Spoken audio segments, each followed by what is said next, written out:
The calm before the storm. In a quiet tent bathed in the golden light of the evening, old Isaac, patriarch of the family, lay on his bed. His eyes, dimmed by age, searched the faces before him, seeking the son whose hands would carry forward his legacy. His heart yearned to bestow the greatest blessing on his firstborn, the blessing of abundance, prosperity, and dominion over family and land. Rebekah, his wife, watched closely. Her mind was a tempest of plans. She knew what Isaac desired, but she also knew how his heart could be swayed by what he could see, hear, and touch. The truth was this: Jacob, her younger son, would fulfill the promise made to her, the divine whisper that had come years ago. But Isaac intended to bless Esau, the elder, who had hunted and labored in the fields for him. The devious plan. Rebekah whispered to Jacob, her eyes glinting with determination. "Listen carefully, my son. Go into the flock and bring me 2 choice goats. I will prepare them for your father as he loves, and you will take the blessing meant for your brother." Jacob's face turned pale. "But mother," he stammered, "my brother is hairy, and I am smooth-skinned. Suppose my father touches me, he will know it is I, and then the curse will fall upon me instead of a blessing." Rebekah, unshaken, replied, "Let the curse fall upon me, my son. Only obey my voice.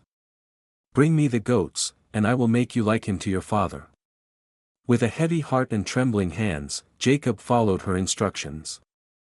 Rebekah dressed him in Esau's garments and covered his hands and neck with the skins of the goats so that Isaac would feel the roughness of a hunter's life.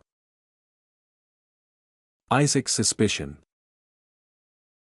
Isaac, lying on his bed, called out in a frail but firm voice, "Jacob, my son." "I am here, father," Jacob answered, trying to imitate the deeper tones of Esau. "Come closer, so I may feel you, my son, to know whether you are really Esau or not," Isaac said, his fingers tracing the smoothness and hairiness he remembered from years past. Touched by the goat skins, Isaac murmured, "The voice is Jacob's, but the hands are Esau's." Yet he was persuaded. The savory smell of the prepared meal reached his nose, and his eyes, though weak, reflected desire and longing. He ate. He drank. And then he spoke words heavy with destiny, "Yes. The Lord give you the dew of heaven and the richness of the earth, the abundance of grain and wine. Let nations serve you, and let your brothers bow down to you. Cursed be anyone who curses you, blessed be anyone who blesses you." Jacob held his breath as the blessing, meant for Esau, fell upon him like sunlight breaking through clouds. The arrival of Esau. No sooner had Jacob left the tent than Esau returned from the hunt, weary and bearing the fruits of his labor. He prepared a meal, as he had been told, and brought it to his father. "Father, arise and eat of my game, that you may bless me," Esau said, his voice carrying the roughness of the wilderness. Isaac's heart sank. His eyes widened as realization dawned. "Who was it, then, that hunted game and brought it to me? I blessed him before you came." Esau's wail cut through the tent like a sudden storm. "Bless me, even me, my father." But Isaac, trembling with age and regret, could not undo the words that had been spoken. "I have blessed him already, indeed, his brother shall serve him, and he shall be a master. But you shall break his yoke from your neck." Esau's grief and rage boiled over. He plotted in his heart to take revenge, to reclaim what he believed was rightfully his. Yet even in this, divine providence moved silently behind the scenes, steering history along paths unseen. Jacob flees.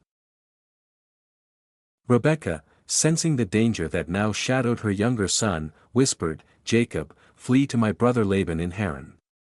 Stay there until your brother's fury has cooled, and I can guide you safely." And so, like a shadow under the moonlight, Jacob departed that very night, leaving behind the father's tent, the trembling Esau, and the stolen blessing that would shape nations. Reflection and lessons. Genesis 27 is a story woven with tension, desire, deception, and destiny. It teaches us that human schemes, even when seemingly clever, unfold in a world guided by deeper forces and promises. Rebekah and Jacob acted to fulfill a divine plan, but the tale also shows the complexity of morality. The blessing was obtained through deceit, resulting in pain, fear, and estrangement. Several lessons emerge. Intent versus action. Good intentions cannot justify unethical actions. Jacob received the blessing, but it came at great cost. The weight of words, blessings and curses, once spoken, carry immense power. What we say can shape futures irreversibly. Patience and providence. Even amidst human schemes, a greater design unfolds. Divine promises move quietly, often in unexpected ways.